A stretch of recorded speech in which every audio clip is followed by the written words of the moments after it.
Battle of Boyd's Creek. I come from Major Jonathan, as I know a few of you do, and we all know that he fought at Kings Mountain. He was a major, was appointed by General Richard Caswell from North Carolina as a major, and he served under that crook and traitor, John Sevier, who was the colonel of the Washington County Militia. Well, he fought at Kings Mountain, and Sevier, with a little foresight, give him a little credit, immediately sent a company of men, which did not include Major Jonathan, but back home, because all the men, basically a large portion of them were gone, and the British were whipping up the Cherokees to attack the area while they were gone. Well, in December, Kings Mountain was on October 7th, 1780. And then within 2 months, they were on the march. And the reason I thought this would be appropriate for this meeting is Boyd's Creek is it's northwest of Sevier. And there is a marker on the battlefield that's been there for years. But there's several hundred Cherokees, and there's about 200 or so frontiersmen. And the scouts found the encampment of the Cherokees and reported back to Sevier and said, you know, they're within a couple of miles of us. And so Sevier's, now I've got to tell you this, what the controversy is. There is a famous, one of the most famous historians in Tennessee history is Mr., and I get his initials wrong, I think it's J.G.M. Ramsey, I just remember it's a Ramsey. And a lot of people put a lot of stock in him and that, you know, but one thing about Ramsey was him and his family were close friends of the Sevier family. And he wrote the history, one of the main histories, early history of this battle, and how the battle was going to happen. Sevier supposedly said, I'm going to hold the center, and we're going to send out skirmishers. When you meet the Indians, you fire a few shots and return to the center. Now, Major Walton is going to take troops around the right wing, and Major Jonathan is going to take them around the left wing. And when they engage us in the middle, you collapse on them. Now, like Reba and I were discussing yesterday, Major Jonathan got the area that was very swampy. This was near the French Broad River. It was a swampy area. Boyd's Creek is in the area. And when, according to Ramsey, when the Indians attacked, Walton closed the right, but he says, and I don't even know what this word really means, that Tipton's wing moved with less than celerity. So I guess that means he didn't move fast enough. And the trap did not close, and the Indians got out through the swamp. And most of them, a lot of them escaped. They killed and wounded about 20 some. And in this version, Ramsey says that Sevier's forces suffered no casualties. No killed, no wounded. Okay. Now, and a lot of people have the theory that that became a sore spot between Sevier and Tipton. I've never read that, but I could maybe see that. But he served all through the war, well, a lot with Sevier, because Major Jonathan went all the way through the war and could be very proud of the fact that his discharge was signed the General of the Southern Armies, Gates and, or Green, I mean, not Gates, but Green, and the Swamp Fox, Francis Marion signed his discharge. Now, I don't know how much longer later, but Ramsey wrote another version of the battle. And he basically reversed it. That the Indians were in a half-moon position, and there was an attack, and of course the frontiersmen prevailed. He says nothing in that about Major Jonathan not closing, and doesn't even really describe that plan. And he says that and in this version, he says there are 3 casualties, wounded, and one of them is Major Jonathan, who supposedly suffered a severe wound in his left shoulder. Now, if you go on the internet, which version do you think is there? It's the first one, that Tipton did not move properly, and they escaped through the swamp. Now, I was coming back to the beach just a couple of weeks ago, and I stopped where I'd stopped before at the Battle of Musgrove Mill. I was telling some people at dinner tonight that at the Battle of Musgrove Mill in South Carolina, I went there because I go to battlefields, and my wife sits in the car and reads a book. And I went in and bought a book on the Battle of Musgrove Mill. And I had it, and then while she's in a thrift store later, I'm looking at it, and I find out that I didn't know that Major Jonathan had a company of militia and fought at the Battle of Musgrove Mill. Now, I went back from the beach here recently, and I thought I'd stop and see if they have any books. Well, they had a book that was the war with the Indians during the Revolution in basically the South, Kentucky, Tennessee, and down with the creeks, that type of thing. I bought that book, and the first thing what did I look at? Boyd's Creek. And which version is in there? It's the first one. That Tipton was less than celerity. So, but Ramsey wrote both of those scenarios, and the second one, you'd think that he had done more research, and the second one would be more valid, but it doesn't say that. So that's the Battle of Boyd's Creek that happened not very far from here, like I said, kind of northwest of Smyrna. And there is a marker, it's hard to get to, hard to find, but there is a marker to that battle. But, you know, he continued to serve with Sevier, and on his own. Sevier wasn't at Musgrove Mill, so he also had some commands away from him. But they say, after fighting Indians, and he would have been with Sevier, this campaign continued. They got reinforced and continued. And they went down and burned a lot of Indian villages and that type of thing. So he would have continued to serve with Sevier. Now, one of the things that I've said before that I cannot find anything is what role did Major Jonathan play during the state of Franklin?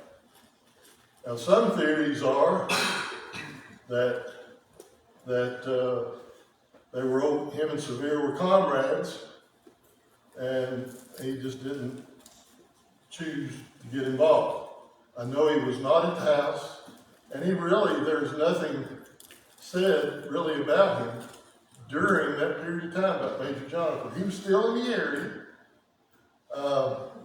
but I don't know at all what his role was during Colonel John's travails with Sevier. One thing else while I got the floor that needs to be done, not by me because I'm not a fighting builder.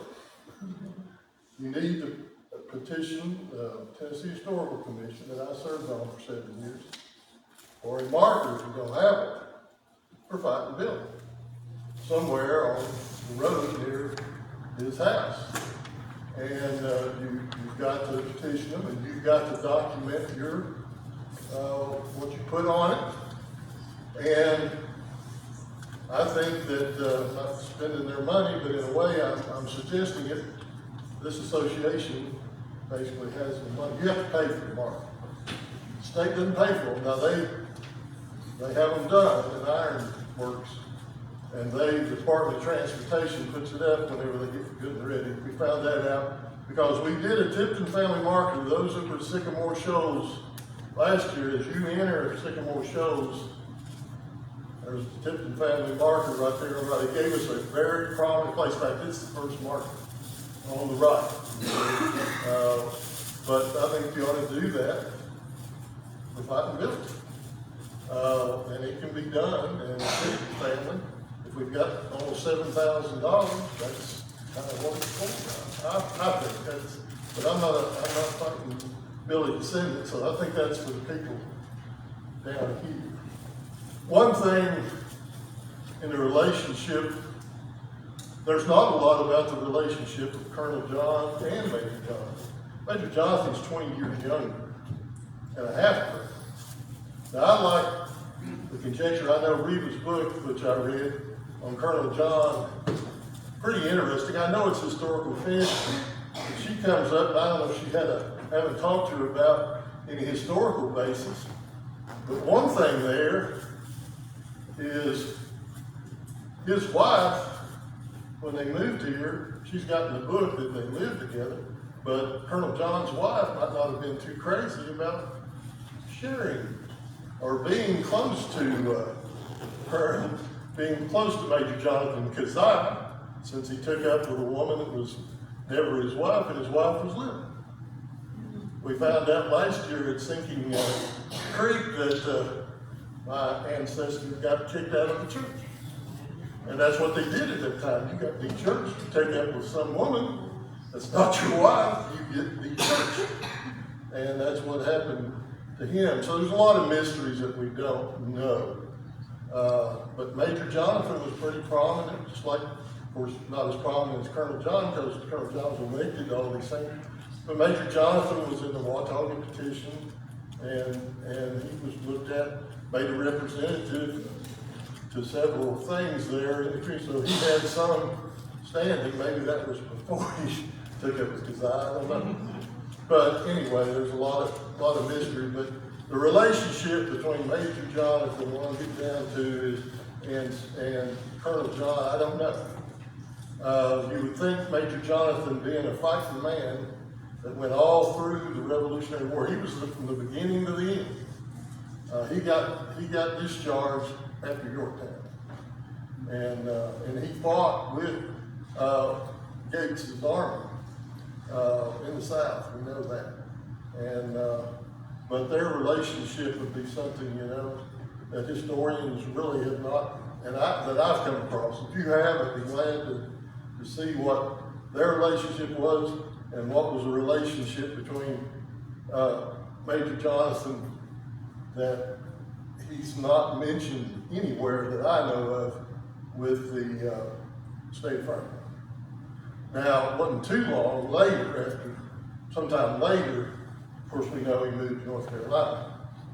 Might be after he got to church, I don't know. I don't know if those fit together, but it might be, and as I've said before, those that don't know, he was charged in court in Washington County with adultery, and he had children with Kazai, and he got found not guilty. And I've always said he had the best lawyer in the world. Do you happen to know where he was a church member at this time? Sinking Creek is where all of them were. Yeah, we found last year when we had our meeting at Sinking Creek, the gentleman gave a kind of the history of the Tiptons. That's where I think all of them went. Of course, Sinking Creek's probably. There's another church, I forget the name, as you remember, that claimed to be the oldest. I've always taken it for granted that Sinking Creek was the oldest church. I think the controversy there is actually when the congregation met. The Sinking Creek was the first congregation that met, When but they didn't keep the records during the wartime. And so Buffalo Ridge has records back before Sinking Creek. Wasn't it also something that he thought Sinking Creek was meeting under a tree, and kind of who built the building first? That was something. Yeah, I'm not aware of all of these things. Yeah. What I told you is what I know. Yeah. Well, I think you're right that there's two churches up there that both claim to be the oldest, but I think most people I've ever talked to kind of look at Sinking Creek as a congregation. The East Tennessee Development District's office is on that highway, right off that highway. Yeah. And they have a historic preservation plan. And she's paid for by the Tennessee Historic Commission, and so I'd be happy to talk, I work with her a lot. Well, I think you ought to get together, Yeah, and you've got the two authors Yeah, that know a lot about Fountain Village. Now, Charlotte Day did it for the Tipton family at Sycamore Shoals. And I was on the commission there when it got passed. And if you're paid for it, you get paid, if you document it. And of course, you've got a lot of documentation. It's not gonna be a problem in Fountain Village. yeah. But I just think because of all the things that he did, and you're limited, you know, you can have it two-sided, but nobody ever reads the other side most of the time. But usually, the historical markers, and I used to be on the markers committee, most people have the same thing on both sides. But you don't have to. But they don't charge you by the word. It's the mark. But I'm just saying that it looks like that would be a perfect place to have a marker as to him and that he was a Revolutionary War hero.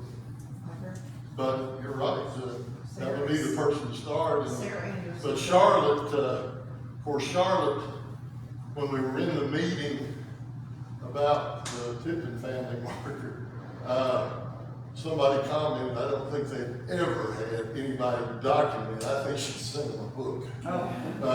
And because Charlotte, you know, our family genealogist, she knew everything there was to know and backed it up with records. So you do have to document the commission. That's the main thing, is documenting what you've got on there. All right. Yes. Another question I have is, Major Jonathan, how many wives did he have, or do you know? Well, no, the way this is my answer is he had two. Of course, he could not marry Keziah because his first wife outlived her. And they never got divorced, and at that time, the only way you could pretty much divorce a woman is she committed adultery. And there's no records anywhere of a marriage. And I don't think, from what I've read, I don't know that they ever held themselves out, really. And some, you're gonna read, let me say this, I looked at my family line coming down here on the internet. It's a travesty. Most of the stuff is not true. So if you go on the internet and read something on there, you better check behind it.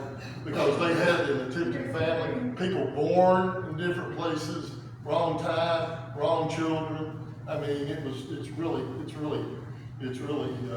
bad. Hey, David, I read stuff that where when he died, his first wife, the woman he was married to, came back. Lavinia. He tried to leave some to Keziah, and he couldn't do it. She came back and took it off. When he married after Keziah, he married Lavinia Stevens. And I'm positive from the records, he married her. And they married in North Carolina. And it wasn't too long after that, he moved to Overton County.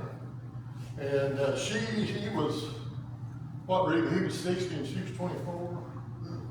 Something like that. And they would marry back then. She had 2 children, and she was either widowed or divorced. I'd say widowed, probably. But she already had two children. And so they would marry back then these older people because they get their pensions. But it may have been love, I don't know. But when Lavinia, we were talking the other night back there about Lavinia, he applied for his pension while he was alive, and the records are in the Overton County Courthouse, and I have a copy of his application. He didn't have records, he had to have some witnesses, because he said that all of his papers, his discharge and everything was stolen while he was in Greene County. But he filed for a pension, he got that, and he had never gotten his bounty money. or his bounty land. And she moved to Missouri and took bounty land there. But two of his sons, and we were talking about this in Kentucky, two of his sons from the first marriage moved to Kentucky, in Eskimo, Kentucky. I've never been there, but I understand that from them there's a bunch of Tiptons. And Bristol County, Kentucky. And they contested her getting the pension, saying she was never married. And they provided proof that they did get married. I believe he married her anyway. And of course, it's sort of, but he never married Keziah. Now, I've seen it in there in records where they call Keziah his common law wife. There's no such thing in those things. You know, that's that. There was no common law wife in North Carolina. So how many times was he married? 3. How many times? He was married 3. Well, he's married twice. The other one was just. He had 13 kids, 11 of them male. His son, Jonathan Jr., that's Jonathan again, who ran a store in Tipton Hill at the crossing of Tipton Hill Road and Brummett Creek. That's where his store was. He had, historians have had a little trouble with him. It's either 21 or 23 children. And I'm not sure how many wives. I'm really not sure of Jonathan Jr. Because my line, he had my ancestor with Keziah. Well, and as I've said before, I know my wife likes to throw up. I come from the basketball. Then Joseph, and let me tell you, I'm a Civil War buff, and I've tried to tie as many Tiptons down that I'm related to in the Civil War, and I found it, just like we talked about last year. But you find about the Civil War age and send off to Washington for records during the Civil War on Joseph Tipton, you better be ready for the box coming, because there's a bunch of them, and they're all damn Yankees. I'm in the SCV on my daddy's side, but through another channel. But I have, they served, and we said last year, Wiley's son Joseph and his son Wiley were both killed at home. Not at the same time. One was on furlough and one was there sick. And Confederate guerrillas, basically, probably not regular troops, killed them both at home. And Laura and I are the ones last year that we found Wiley's grave. Now they're on the internet. And we were told he was killed at home in Unicoi County. And I believe it. That's where they were living, near Greasy Creek.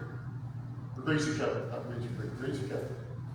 Well, there's a Joseph Tipton that they have his children, and that comes from my Joseph, and they have his date of birth and his date of death correct. But they say he was killed in Knoxville and he's buried in the National Cemetery in Chattanooga, which I doubt.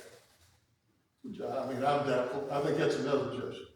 I did track one, I have to tell you this real quick. I did track a Joseph that I thought was mine, because I knew it was Joseph. And I did track one, and he was in the National Cemetery. I don't know if it's the same one as I saw on the internet recently or not. But I was in Chattanooga with my 2 grandsons who were young at the time.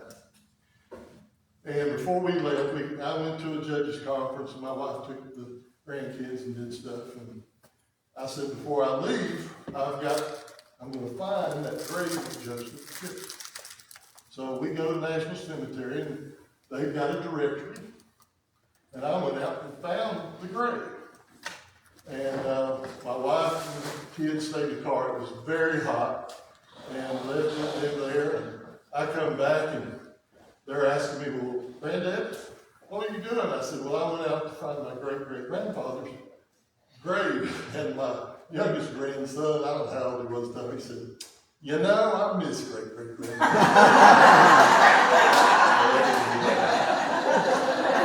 and my other grandson goes,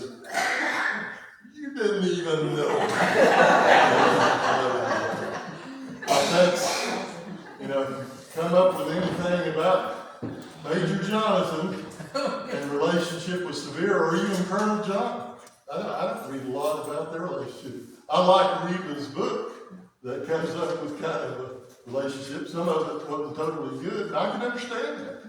There may have been some problem there when he took up with Keziah, and I see that. And, as you know, she was married to John Severe's brother. Yep. And he died on the way, he got wounded and died on the way back from Kings Mountain. All right.